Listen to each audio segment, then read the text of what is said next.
Welcome to the Unknown Webcast. Here we are again, just by way of reminder. I'm so conservative I can't turn left even when I'm driving. That means this is not a safe space for those who are easily offended by either having their ideas challenged or by our satire. This is broadcast number 119. You believe that, Ron? 119? I don't believe it. We have I'm a our friend, skeptic. associate and former professional astrologer, although not high-tech person, Marcia Montenegro, talking about the ghost that isn't there and other occult stuff. My name is Don Vino, and I'm president of Midwest Christian Outreach, Inc. in Wonder Lake, Illinois, which produces the Unknown Webcast. And our senior researcher is Ron Hensel, who will introduce the sponsors of today's webcast. And here is Ronnie, baby.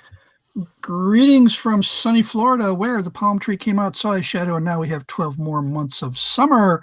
Our sponsors for today's webcast include the Coexist Boutique, for when you care enough to take your hands off your loved ones' throats in order to pick out the perfect gift. The Coexist Boutique, and two great faiths that taste great together, Reese's Jesus Buddha Cups. And if you enjoy this webcast, or if it really annoys you and you would like to inflict it on somebody else to ensure continued access, please go to midwestoutreach.org, click the yellow donate button, and contribute as you feel led. And don't forget to subscribe to us on YouTube. And you asked me if I believed it was program 119. I'm not quite so sure about the moon landings now that this latest movie's out. Do they actually happen? Because we have these disagreements over whether there was a flag planted or not. I think that we need to sort that one out. Well, flag plant. Is there like a flag farm? Are we growing flags on the moon? And how can we believe in the moon landings if the Earth is really flat? That's what I want to know. Well, that's what NASA must be. NASA's lying to us about everything, right? Yeah. Okay. Exactly. So Marcia, and for those who are attempting to join us live, yes, we are here. Yes, we're starting 30 minutes late.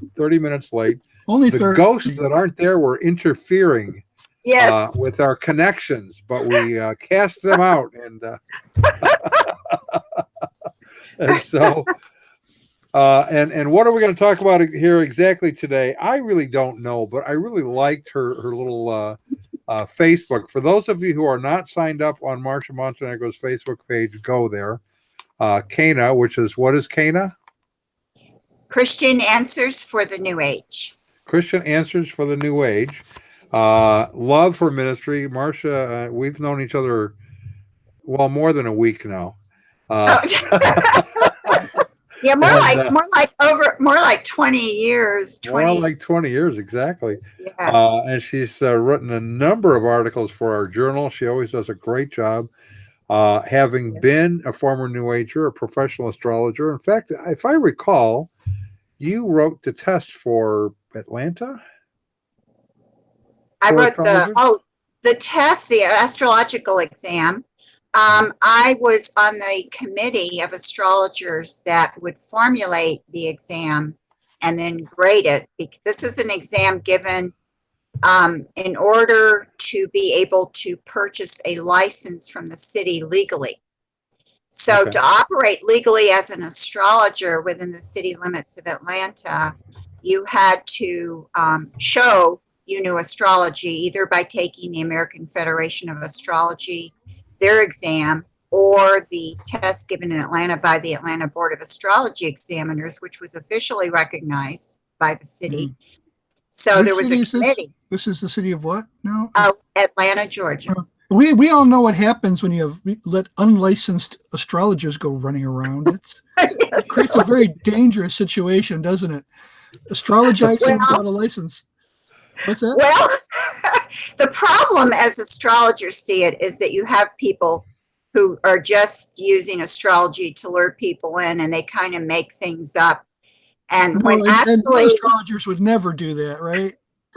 Well, actually, astrology, even though it is a system based on false beliefs, it actually operates within its own rules of what the planets stand for, how you calculate a chart, which is done mathematically. and how you interpret the chart. So there's certain rules and things you have to know to do that. You can't just sit there and kind of make things up about, well, you're Aries, and so next week is going to be a bad week for you. But nobody would know. But nobody would know the difference if you just made it up. Well, no, people wouldn't know the difference. But the reason that the exam exists is because astrologers are the ones who went to. They actually went to White Fowler, who was on the city council at that time. He later became a senator, and they said, it was illegal to do fortune telling. That's what started it. And they said, we are not the fortune tellers sitting around just making up things to get money. We are professional astrologers. And we think there should be an exam given so that people who claim to do astrology actually can prove they know it. And the exam, by the way, was 7 hours long. Mm. And since the city was already licensing ministers, no, wait a minute. How did this survive a First Amendment court challenge? Or did it ever get challenged in court? What got challenged? The licensing of astrologers, which is... No, it can't be challenged because what it is it's just like licensing hairdressers. The industry itself has certain standards, and then in order to get licensed as maybe a hair salon, you have to pass, as far as the city goes, certain health regulations, people have to have shown they've been trained to do hair. Right. So in this case, it's a city decision as to whether or not they will agree to license astrologers. I mean, they could have not passed the law. They could have said, no, we're not going to pass it, but they did. So astrology, the professional astrologers do not consider themselves as practitioners of a religion, I take it. No, I would say definitely not. However, what they would say is, well, we can all have whatever religious view we want and still practice astrology. That's what they would say. So they would say, are they going to still try to say it's a science? They probably would say it's a science and an art. There's the science of calculating a chart and getting the correct planetary positions at the time of birth or whatever time you're doing the chart for. And then they would say it's an art, or at least partly an art in interpretation, because you're looking at all these factors in the chart and you're having to put them together in order to explain the chart to the person. Well, when you mentioned fortune telling, the first thing I thought of is that's got to be a religion. I mean, no, fortune telling is a practice. Fortune telling is really what the Bible calls divination, and really reading a meaning, or sometimes it could be getting messages. For psychics, for example, psychics are getting messages, and they have different ideas of where they're getting these, accessing information supernaturally. And then you have maybe a card reader, someone reading tarot cards, they're interpreting the cards.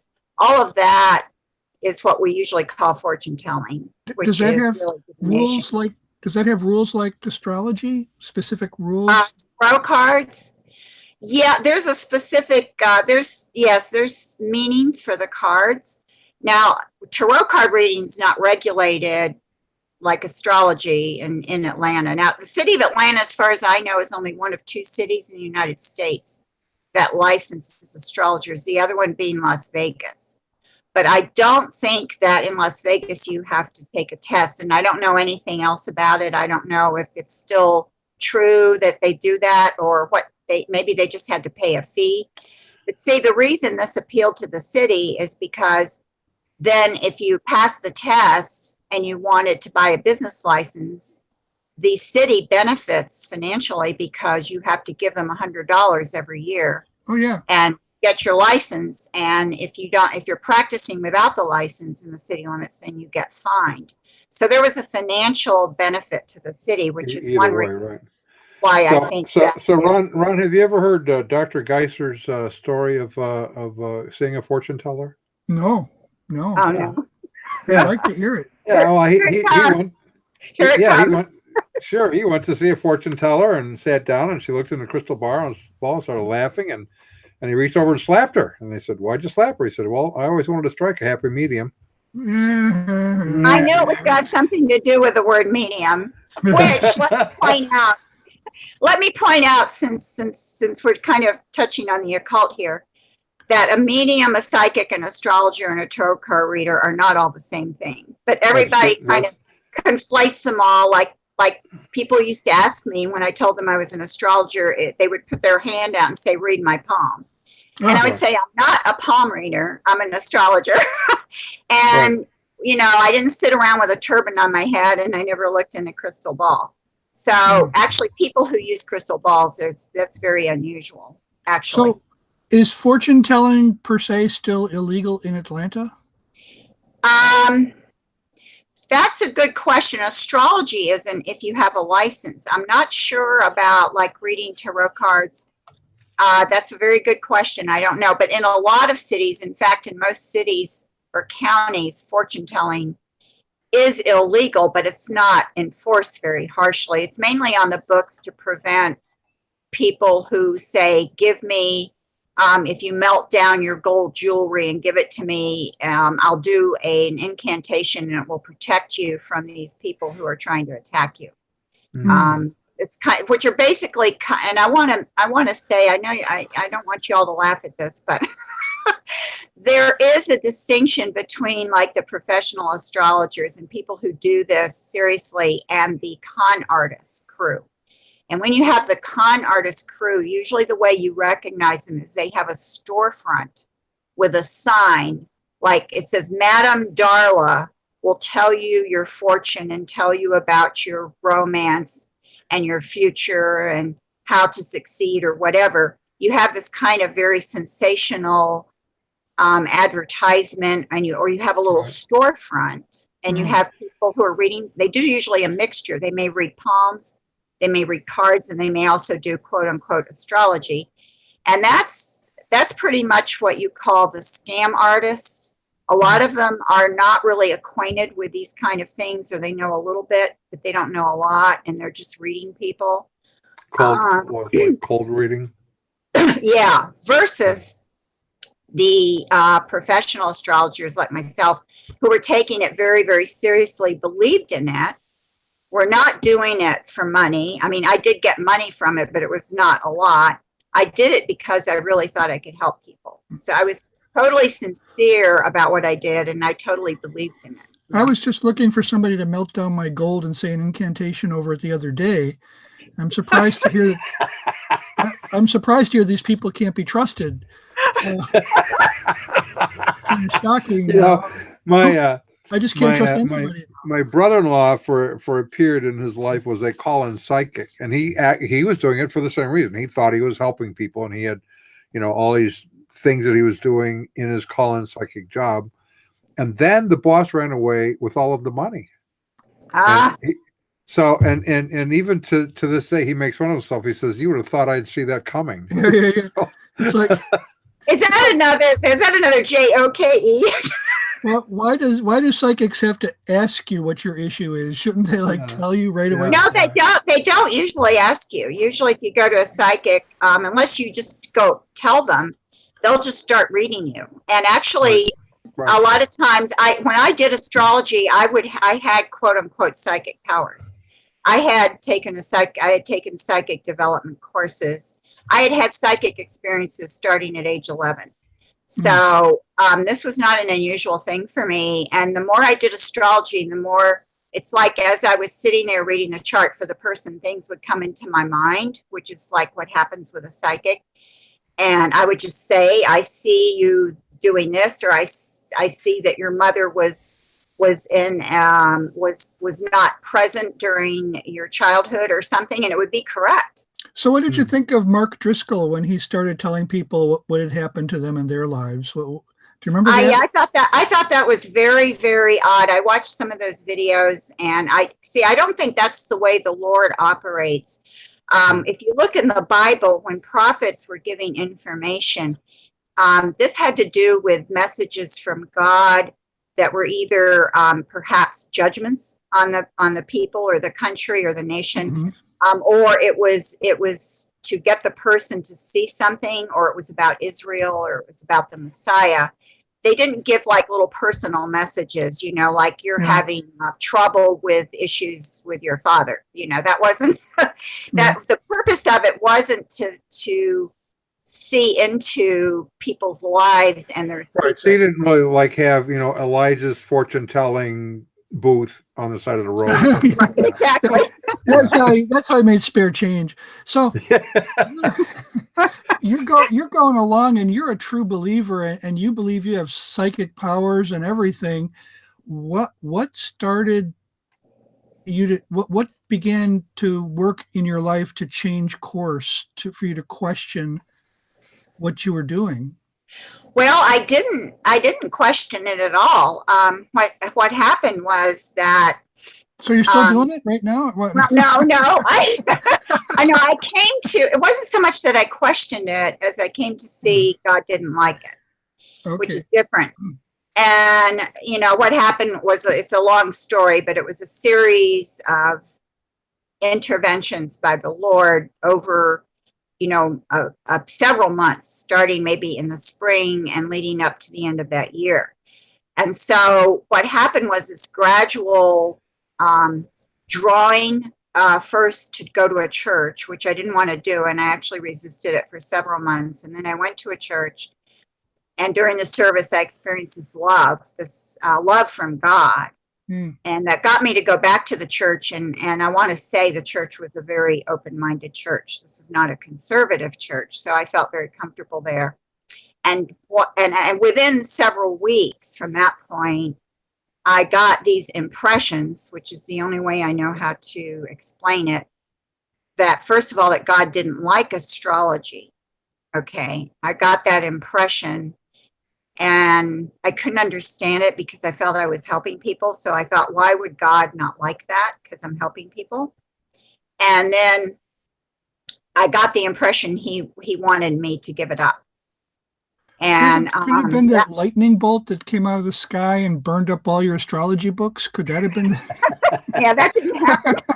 Yeah, it wasn't that sign. It was a different sign. Oh, it was a different one. Yeah, it was a stop sign. It said stop. Oh.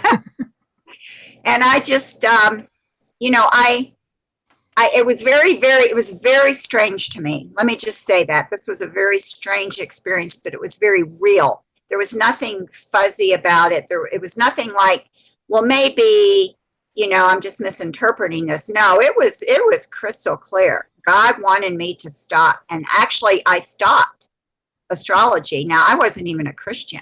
Now, really? I think the reason God did it that way was to show it was him. And that it wasn't because I had become a Christian that I gave it up. It's because God intervened in my life. And who else would have gotten me to stop astrology? Nobody. I wouldn't have chosen to stop doing it. Nobody else could have gotten me to stop doing it because I love doing it. I saw myself as an astrologer. It was my identity. And so to actually give it up when I wasn't even a Christian is a pretty big deal. And I had a hard time explaining it to my clients. And all I could think of was somehow astrology was separating me from God. That was my explanation. And people would say, well, why or how? And I would say, I don't know. Because that was really true. I didn't know why or how. And so shortly after that, I started reading the Bible because I was going to this church and I wasn't doing astrology. And I just thought, well, why not read the Bible? I don't know. I don't even remember why I decided to read it. So I started reading Matthew because it was the first book of the New Testament. I didn't want to read the Old Testament, which seemed, you know, just a very like something mysterious to me. The Old Testament was just a weird bunch of books to me that didn't make sense. So you were an astrologer and you thought the Old Testament was weird. Okay. Maybe weird isn't the right word. Incomprehensible may be a better word. Oh, okay. A little bit too. I didn't know very much about the Old Testament either. So, you know, it was just sort of an unknown. Whereas I had been taught about Jesus. I had gone to church when I was younger. I knew about Jesus. Okay. He was a familiar figure. And I thought, okay, let me start with the first book of the New Testament because I am somewhat an organized, orderly person. So I wouldn't start in the middle of the New Testament. So I started with Matthew, and I started reading Matthew chapter 1, verse 1. I started right there. And I'm just reading along, reading along a little bit every night. And I don't really understand the meaning of anything. I don't really get it, but I'm sort of drawn in by it because there was something about the words. I tried to describe this to somebody, and it was that the words were very pure to me. And pure was the only word I could come up with. It was the only way I could. That was how I saw it. And it was very, very pure. So I kept reading these words. And as I got to Matthew chapter 8, I got to the account of Jesus on the boat with the disciples and the storm. And Jesus is asleep, and the disciples are afraid, and they wake him up. It's in Matthew 8. And it's also in Luke and Mark. And then Jesus, of course, rebukes the sea and the wind, and the storm stops, and he says to them, where is your faith? And this story just kind of grabbed me. There was something about it grabbed me, and I kept reading it over and over again. And as I was rereading it, God opened my eyes, and I saw who Jesus really was for the first time. I'm going to say this right now. Every conversion is a supernatural work of God. Right. It's just some of them are more obviously supernatural than others. Others, right. Mm-hmm. Yes. And yours. Yeah. This was definitely, I would say, because this was very unusual. An astrologer who didn't want to give up astrology and gives it up, and then doesn't want to read the Bible, and is reading the Bible, and then sees who Jesus is. And then I just gave my life to Christ, is what I did. And I knew immediately I was a new person. Well, and not only that, I mean, just kind of fast forward through time a little bit. Not only did she give her life to Christ and start growing in the faith, but she ended up going to Southern Evangelical Seminary. What degree do you have there besides the third degree? Master's in religion, but I took a lot of apologetics courses because it's a very apologetics-oriented seminary. Correct. Yeah. So she's a trained apologist and just really sharp. Now, a couple of things. I just want to recap a few things before we take our first break here, Ron.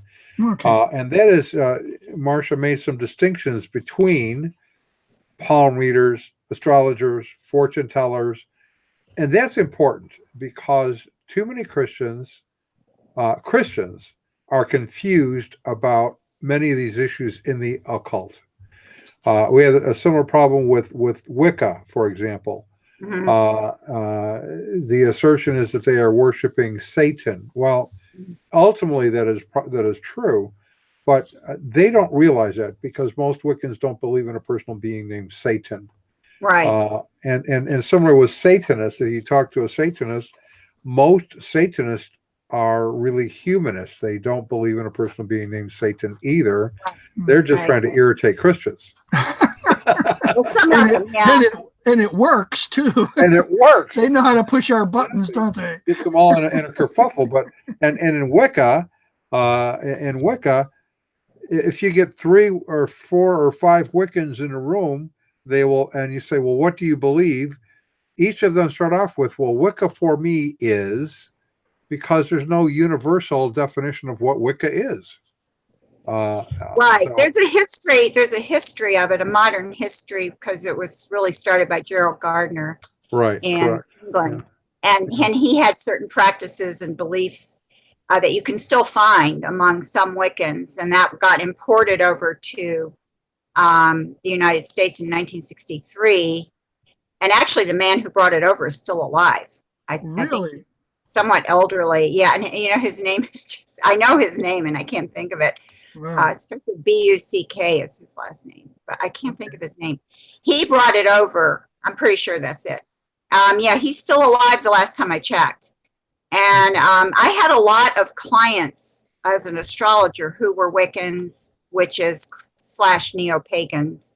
And there you even find a distinction there. Right.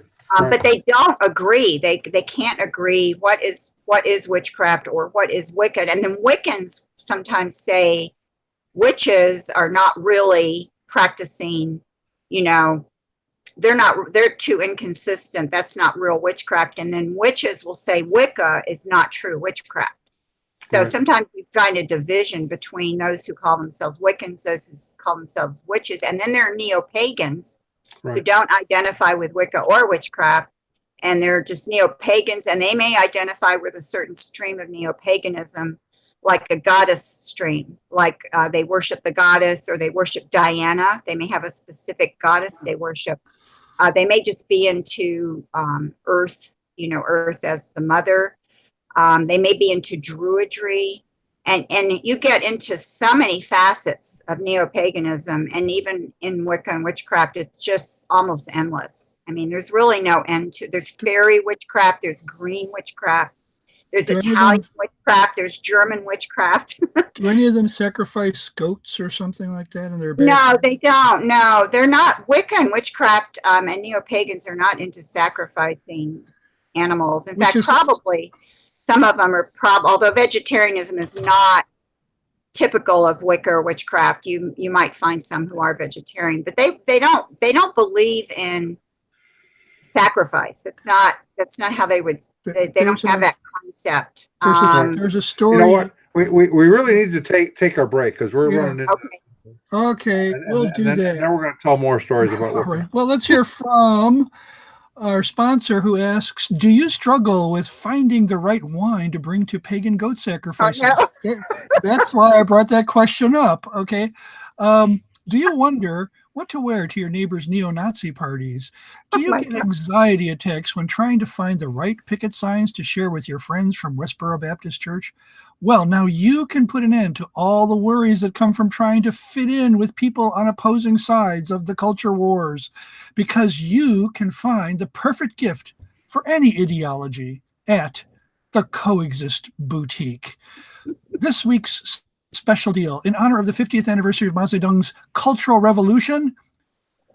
Relive the days when university students subjected their professors to public shaming sessions in which they would break their eyeglasses and publicly rebuke them at great length for not exhibiting politically correct opinions and behaviors. Oh, wait, that's what's going on right now in the USA. Well, anyways, this week's special deal in honor of that glorious event is Cultural Revolution Eyewear. Yes, genuine, smashed Chinese prescription lenses and frames, formerly owned by PhD and university administrators, dating back to 1966 to 1976.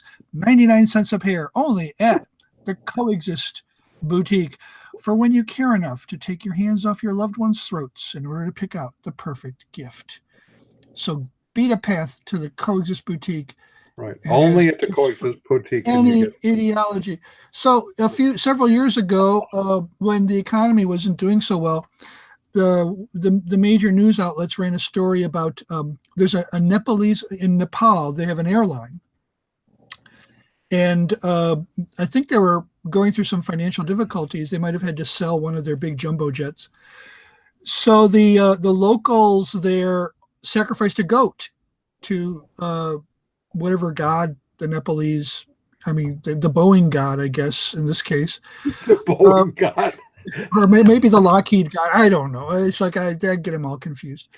And it made the news. I mean, a goat sacrifice, you know. And of course, postmodernism at that time was, well, it was sort of making, it was sort of cresting a wave right there. And they would say, well, you can't, you know, along with the multicultural aspect, you know, you can't criticize them. It's what they do. And yet, if anybody were to even like give a goat a hangnail in this country or give him a sliver, you know, you'd be brought up on charges. Well, anyways, back to what we were talking about. Well, the first part of our theme for today is the ghost that isn't there. Now, before I make any comments, Marsha, do you want to tell us what you meant in what you're writing on the ghost that isn't there? What is that about? Yes, my point, I was writing about these ghost tours and, you know, haunted house tours that are very popular in a lot of cities here and overseas. New Orleans, And, for example. New Orleans. Yeah. Where? New Orleans, New yes, Orleans, New yeah. Orleans, and in the UK. And the point I wanted to make is that there is no ghost. There's no such thing as a ghost. The way that this culture sees a ghost is that it's the spirit of a dead person. The person is either hanging around for some reason or has come back and can, quote unquote, haunt a place or something like that. And I wanted to make a point that this is just not true from a biblical viewpoint. When you die, okay, your body is in the grave and your non-material self, which I would call spirit, not soul, but your non-material self goes to be with Christ if you have trusted Christ, or it goes to a place to wait for judgment, but it is not able to hang around. We have some verses in the New Testament that, absent in the body, present with the Lord. And also Stephen was seeing Christ. When he was being stoned, he looked up and saw Christ up, and he was enabled to see Christ. That's not the normal thing.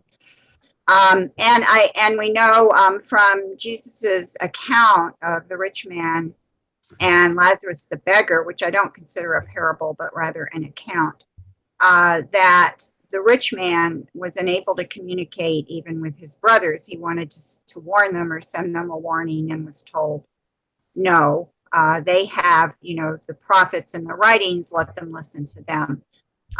So it's pretty clear there's no example of somebody coming back, their spirit coming back and haunting anything. And I think this is really a very pagan belief, and as you can find it in probably all cultures. And in our culture, we call it a ghost. Actually, the term ghost means something else, like in Asia. It doesn't mean what it means here. And this idea then that you can go on a tour and see a haunted house or something is just going to be based on imagination, the person maybe having special effects already ahead of time, ready, to make it seem spooky, have lights going off and on or something. So there could be some activity, physical, natural explanations, imagination. And LSD then trip. Well, Kim Treeweek puts in a question here kind of along these lines. She wonders, when people see ghosts due to induced altered state, is there a way to discern if it's a hallucination or a real spirit? I think some who interpret what happened on meds as spiritual. That's also true. Is there a way to tell what's going on? I don't think you can tell for sure the difference between hallucination, especially if they're in an altered state or on some kind of medication. It could just be a hallucination. Now, I think when people are involved in occult activities, occult practices, or some New Age practices, they will actually see something that they think may be a ghost. Okay, this happened to me. I actually did see a figure. And this is before I really got in the New Age. I was still in college. And this figure, which looked like a man in a military uniform, then told me the day he had died. He gave me the exact date. He didn't give me his name. I really felt that the spirit of a dead person had appeared to me. Now, could I have imagined it? Yes, I could have, but I don't think I did. I was fully awake and it was daytime. I think this was demonic. I think the fact that I eventually ended up into occult activities and became an astrologer is sort of evidence that this could have been demonic, because this helped lure me. It got me very interested in communication with the dead, which actually was something I was interested in and read about for a few years. And I was actually in some seances. And I went to spiritualist churches while I was in college, also with a friend who was doing a project on spiritualism, which many people may not know this. Spiritualism actually is the practice of contacting the dead. And there are spiritualist churches because they really believe the dead advance after they die. They believe you advance in knowledge and wisdom, and you can give information and wisdom to people alive on earth. And that's why they contact these dead people, or one reason. So I went to some spiritualist churches, and I can't remember if this happened before or after that. I think it was after, but I'm not sure. So I do think that it can be demonic. I think in most cases it's not, but I think in a certain percentage that it is. Well, I was gonna. That allows me now to share something from my past as well. My mother was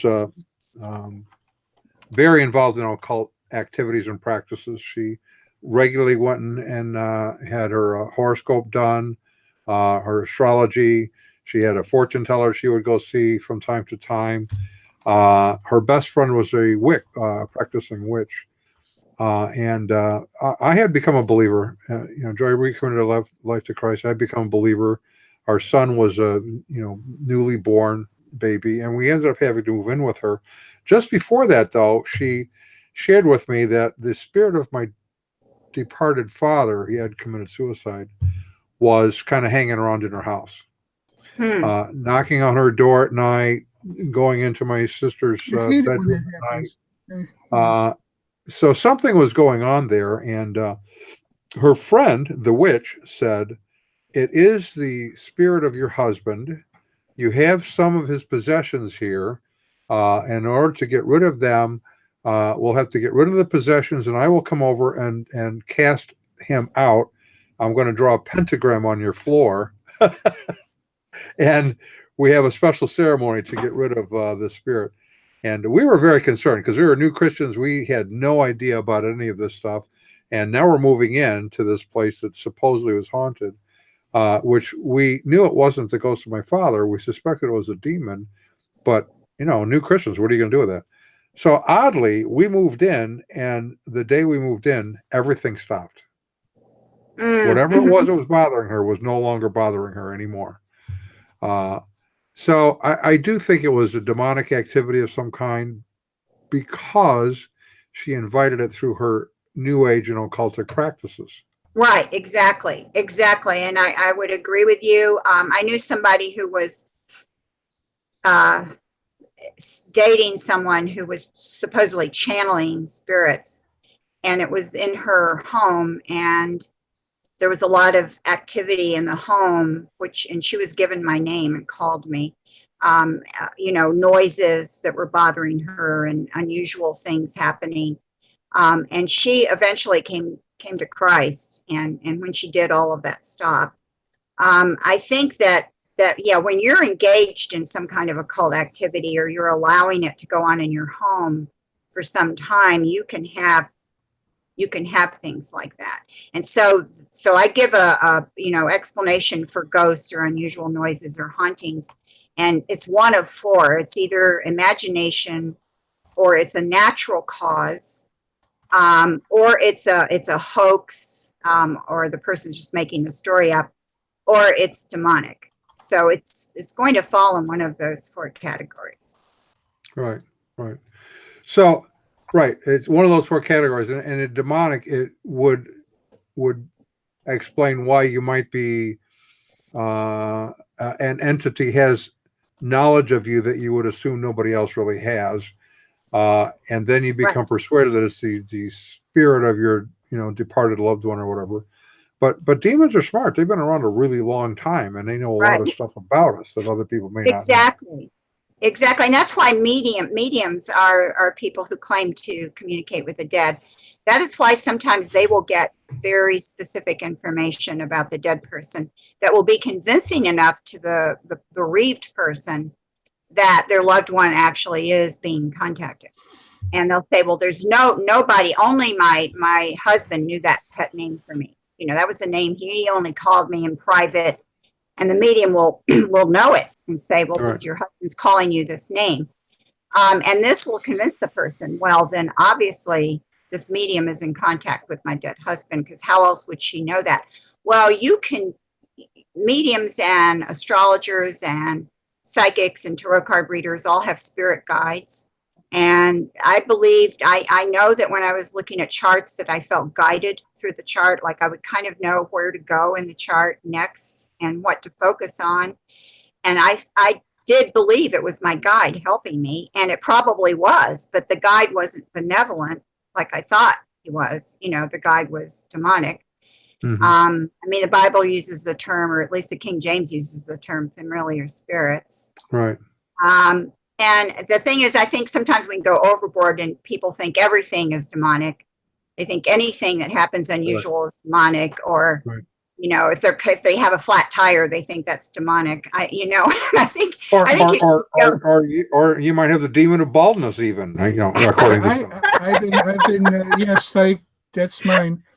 Well, we are in a spiritual battle, but I think we need to remember that what is the object? What is the goal of Satan's forces? And that is, it's to pull us away from Christ. It's to lead us away from the truth of Scripture. Now, sometimes the obsession with demonic stuff itself can, do that. Yeah, exactly, Ron. I totally agree. Actually, you can become so engrossed in this whole area, and this is what a lot of the bad spiritual warfare stuff out there is about. And you get engrossed in this whole area that almost consumes you, about the demons and finding the demons, or getting their names, or what you have to do, different little techniques to keep them out of your house, et cetera, et cetera. And that keeps you away from living your life as a Christian. That's not how to live your life as a Christian. We're never told anywhere to fear Satan. We're supposed to be vigilant, and we're supposed to be watchful and be aware of his schemes, but nothing tells us to be afraid. And in fact, we're told the opposite, that, we're in Christ. Christ has conquered. Christ has power over Satan, and he's conquered Satan at the cross. And there's no reason to be fearful. And, somebody posted on my Facebook page the other day this thing about these witches who are going to cast spells on Kavanaugh, I think, the Supreme Court guy. It's a growing group as well. And I said, and of course, a lot of witches don't agree. Let me just point out, a lot of witches would not agree with doing this. This is a kind of the political wing of witches. But those are the good witches of the North, right? The Glendas. Yeah. The Glendas. So I don't want people to think this is common, or that all witches do this. I mean, a lot of witches I knew as an astrologer would not agree with doing this. But anyway, here, my response was, someone said, I wonder, about your response. And I said, well, really, my response is, so what? That's my response. So what? No concerns from, whether I like Kavanaugh or not, and I'm not going to say, because I don't want to get political, but whether you like him or not, it shouldn't concern you. It's not, witches don't have the power to put a quote unquote hex on anyone or curse somebody. They just don't have that power. They may think they do when they do a certain spell. They think they do. It is a common belief. Yeah. It is a common belief in Wicca that they can cause the universe to conform to their will by spoken spell and incantation. Right. Within the church, we have that with word faithers as well. Yes. They just believe they do it because they're Christians, and therefore they have some kind of special power. Right. They can speak things into existence. It's a different theology, though. It's a completely different theology. But yeah, it's a similar technique. And, so there's no reason for Christians to be afraid of this, or to be afraid of talking to a witch, for example. You shouldn't be afraid of talking to someone who identifies as a well, Wiccan. and in fact, as you know, Marcia, in about 2 weeks or so, Bill Hunsberger and I, and about a dozen of us, will be at the Parliament of the World's Religions. And right. I will be spending probably the bulk of my time with the various Wiccan. I mean, they actually have denominations. Most Christians don't realize that, but you've got the Fellowship of Isis, the Covenant of the Goddess, Circle Sanctuary. Right. They're fairly well organized. Yes, those groups. I'm familiar with those groups, and they're different groups in the Wicca wing, so to speak, of neo-paganism. So it's really, there's a lot more. There's a lot more out there, I think, than people realize. They don't all believe the same thing, and they don't all are in the same organizations. It's not unified at all. It's very, very, very disunified. Hey, I forgot to mention, I think that this is very appropriate since it's October. My birthday is on Halloween. And I just think that that's very interesting, considering that I was an astrologer. And well, do you know what else? Who else had a special day on October 31st on Halloween? Yes, that's the day Charles Taze Russell died. Oh, is it? That's the day he died. Yep. Really? He died on a train on his way back home on Halloween night. No kidding. Wow. It's also my son's birthday. Wow. Yeah. So we had a double Halloween birthday. So, It came in handy when I was an astrologer with the Wiccans. They thought it was special. well, Kim Tree chimed in again with within the church. She says contemplative prayer / mindfulness seems to see that many demons are around and engage in spiritual warfare practices. And I also have, as you know, we did a book on Bill Gothard, Ron and I enjoy. Yeah. And in some of our discussions with him, he Very good book. holds, thank you. He holds the view that demons attach themselves to inanimate objects. Right. And so, for example, if you would purchase a mask that was used in some occultic ceremony in Africa and bring it home as just a piece of art, and then your business began failing, it's because there's demons in the mask, and you got to get rid of the mask. And so, we kind of suggested to him that his theology is really not accurate, because Paul kind of makes a distinction here, say with meat sacrificed to idols. He doesn't say don't eat the meat because you might be consuming demons. He says if it's sacrificed to an idol, don't ask and don't tell. Don't ask where it came from, and don't volunteer the information. Just enjoy the steak.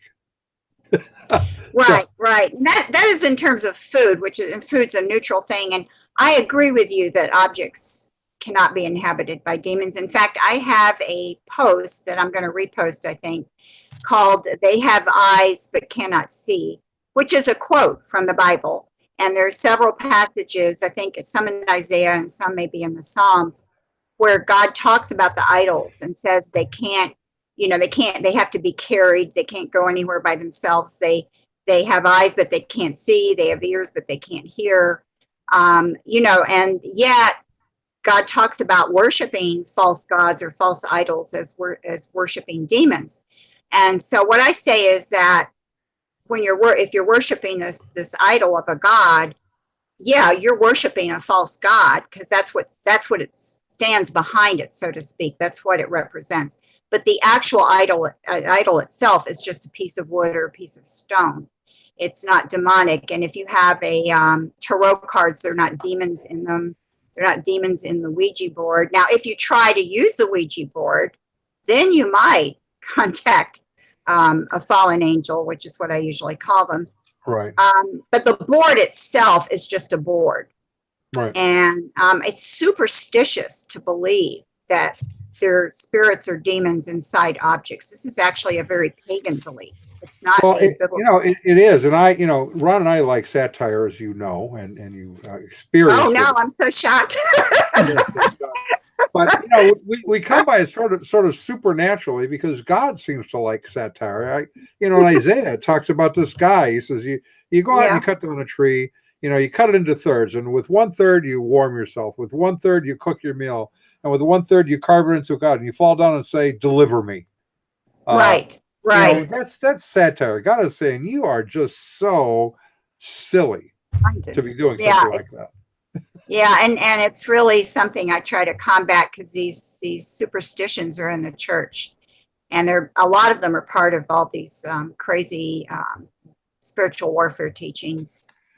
So I think let's do another break here quickly. Okay, well then while we are all trying to become one. Yeah, well, we have a little story to tell, don't we? We always do. So one day, Rob Bell was walking along, not watching where he was going, and he smacked right into the Dalai Lama. Bang. Hey, the Dalai Lama said, "You got Christianity in my Buddhism." And then Rob Bell said, "You got Buddhism in my Christianity." And then they decided that it's not all about the truth, but experience. And isn't taste one of the best experiences? Two great faiths that taste great together. Reese's Jesus Buddha cups. You need to get yourself some of these. My, are they tasty. So there you go. I like that one.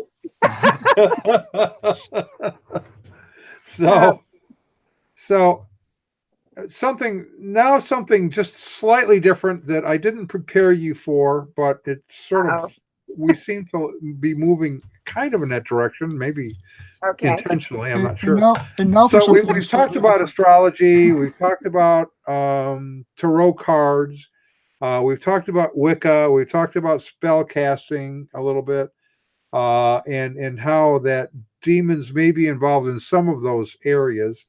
And then we have a church, Bethel Redding in California, that has Oh. Christian tarot cards. You know, every Christian should be able to have their own Christian tarot card set. Destiny cards, they call them, destiny You know, you cards. keep saying tarot. I always think of Ross Perot every time you say that. Yeah. It's Well, think of Ross Tarot instead. I call them tarot cards. That's not correct. It's tarot. No, well, you can say tarot or tarot, either one. Just don't say tarot. Yeah, don't say Or tarot. tarot. Yeah. Okay, I won't. Thank you. It's not like a 20 carat ring or anything like that. No. I should say something here. I try as much as possible to disassociate myself from the NAR because people seem to expect me to address it, and it's really a completely different area from my ministry. It doesn't really fit into my ministry. NAR. Because what they're New doing, Apostolic Reformation. Oh, the okay. new, which would include Bethel. Yeah. And I know they're into this destiny cards and dream interpretation, and I think it's wrong what they're doing, but they do it because of their bad theology. Their theology is what needs to be addressed there. Well, I agree, and I'm not asking you to because we have had Holly Pivot on. Yes, several you have. I times. was going to say, anyone interested should listen to your wonderful broadcast with Holly Pivot. That was great. Yeah. I heard it. Yeah, and we'll have her on again. She just does a great job. She's very matter of fact and direct about it. But so it wasn't so much commenting on all that, other than should Christians seek something like destiny cards or seek some sort of laying on graves to get a additional spirit power by laying on the grave of a former healer or something like that. Wouldn't that really be closer to occultic behavior than biblical behavior? Well, yes, I think it would. I mean, trying to read a message in cards, even if you say you're getting the message from God, which is what I guess they say, you're just trying to Christianize a pagan practice is what you're doing, because you're still trying to get a message out of an image, and trying to read a hidden meaning into an image or a number or a shape is divination, and you're trying to get this secret information or this information that you can't get through the normal five senses, or that you can't deduce, through rational thinking. And that's just an occult activity when you try to access something like that. The same as trying to access the spirit world by contacting the dead or contacting an angel. You're trying to, and I understand that they're into angels big time. So seeing angels, I don't know if I think they believe in contacting them. Some of them do anyway. And if you try to contact an angel is a spirit. You're doing spiritism. There's no example in the Bible at all of anyone attempting to contact an angel. When the angels appear, they've been sent either with messages from God to specific people in the Bible, or, for example, one angel freed Peter from prison so that he could continue to preach the gospel. And he didn't summon the angel, though. And the prophets didn't try to contact angels. But there is a whole group of people who are into this angel stuff and have written books on it, and they're considered experts. I think Lorna Byrne is one. I did a post on her, and I did a post on another woman, an Irish woman, and I have had so many comments from people defending them, saying, "Oh, these women believe in God, and they're good people, and they're just helping people with messages from the angels." Well, that's where you have Satan disguising himself as an angel of light. Right. can have this evil stuff, looks very, very religious and quote unquote Christian. Satan And believes in God. yeah, exactly. I mean, Satan will use things from the Bible, or will use things that look religious and spiritual and Christian to lure people to make it look good. So you have, for example, angel cards. There's a deck of cards called angel cards, and I remember these from the New Age. And they have different angels on them, and people would use them either to read them, like a tarot card, divination spell, kind of reading, where you're talking to the person and you're telling them about their life by looking at the cards, or they would take one card a day and use it as inspiration for today. This angel is going to be my inspiration for today, because this angel represents whatever, maybe peace or something. So today's my day to focus on peace. And this is a similar kind of thing, where you're getting a message in something where there really is no message naturally. And of course, who are these angels? They're not the angels Right. from God, that's for sure. Right. They're fallen angels. So Right. And there's only 2 angels that we know the name of. We only know Michael and Gabriel. right. And Satan is a title. It's not a proper name. We don't even know the proper name of Satan. Right. And Lucifer is another description, son of the morning. Yeah. So Yes, Lucifer is a Latin term that got into the King James, and then people thought it was a proper name. right. So okay. So, and humans, there's something in us that informs us there's more than just this life. Something happens after this life. There's a spiritual world around us, and we see it in every culture in some ways, and it usually manifests itself in false religion or false beliefs. Sadly, there are beliefs. I don't know if it just emanates from Roman Catholicism or something that's attached to Roman Catholicism, but kind of this idea that once you die, you become an angel, and so you have things like it's a Wonderful Life, where you have Clarence, who I love Clarence. He's just a great character. I don't like that movie. Oh, I love the movie. I think it's great fun. It is just terrible theology. What's the name of the movie? Is what? Clarence? It's a Wonderful Life. Oh, It's a Wonderful Life. It's a Wonderful Life. Yeah. And you have Clarence, who's sort of this bumbling angel, second class, trying to earn his wings. It comes really out of Roman Catholicism. God calls Joseph over it. It may go back to other things. There are other beliefs that have that view. You become an angel, right? And isn't that true in Mormonism? No, you become a god in Mormonism. Yeah, there's something about becoming an angel, though. Didn't they believe Moroni's an angel, but he was a man, and then he became an angel? I don't know. I heard. I don't know. I had a former Mormon woman tell me this one time, that if you were married, if your husband was not a Mormon, and you died, then you would become a ministering angel, because in order to go to the regular type of afterlife as a Mormon woman, your husband would have to be a Mormon, because I think he's the one who calls you up from the dead. Now, I don't know. I'm not an expert on Mormonism, but she told me that. Bill McKeever question. Yeah, that's a Bill McKeever. You need to have him on and ask him that. But she told me the most she could hope for, because her husband wasn't a Mormon, was to become a ministering angel. Yeah. And I think that I need to double check. I think the Swedenborg may have believed that you could become an angel after death. Right. It's not a biblical view. That's the thing. It is not a biblical view, and yet it's a very popular cultural view, though. Yeah, and you see that people will talk about people who died and say, "Well, now she's an angel in heaven looking down on us." Right. It's so accepted that people will just nod their heads and say, "Yes, that's right." Well, I have said, Marcia, and I don't think I've said this to you, but this has kind of been a theme of mine over the last couple of years. Most people, in my opinion, get their belief system through osmosis. It just sort of seeps into them. They don't think about it. They just embrace ideas that they hear from others, friends, movies, books, media, whatever, news, and they hear it so frequently that it just sort of becomes ingrained in their thinking. They don't know where it came from. It just sort of filtered in.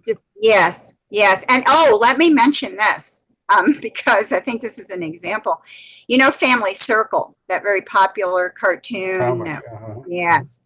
And there was a Family Circle cartoon that came out a few years ago, and it showed the little kids, and then with the grandparents, I think, and they were saying something about all their family that had lived before or something.